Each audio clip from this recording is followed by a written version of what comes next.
this is the piercing that made me bleed my own blood. When I originally had my high nostrils pierced, I had them pierced at a 14 gauge, which is probably a little bigger than most people will go. And when I did it, I hit an artery.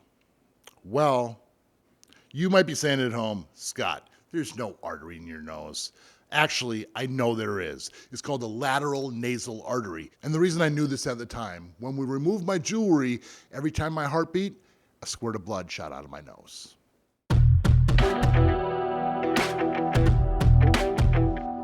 I don't want to scare you out of doing the piercing because of the blood story. I've never met anyone else who's had that issue, and it's probably because I pierced it at a 14 gauge. Most people do these at 18 and don't have the same issues that I did.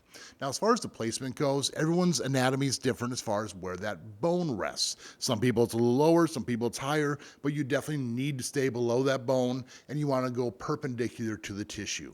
As far as the jewelry options go, what I suggest is a threadless piece of jewelry, a real small 2.5 millimeter disc on the inside, and you can put a gem, a ball, whatever top you want to put on the top of that.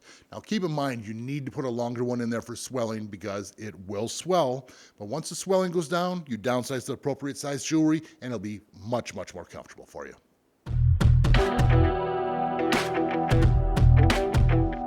The healing of this piercing for me was healed up in about 3 or 4 months. So I would say in general about 3 to 6 months for it to be fully healed. It is a little thicker cartilage than a normal nostril piercing.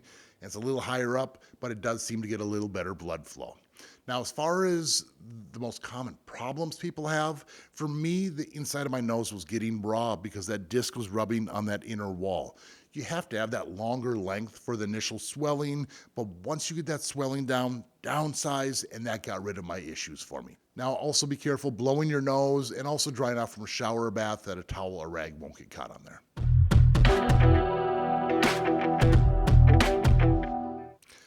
I did say it's a little thicker than a normal nostril piercing. How much more painful will it be? Let's check it out.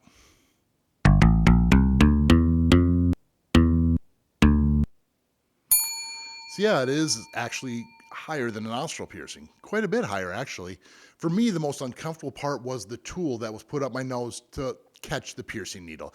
The needle itself hurts a little bit, but it's fairly quick. It's just the procedure and someone putting jewelry that far up your face.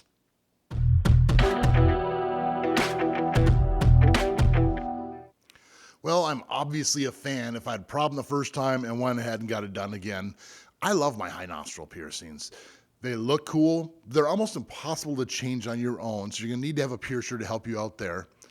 But it's a unique, fun piercing. I'm glad they're starting to catch on, starting to become a little bit more popular. They're awesome.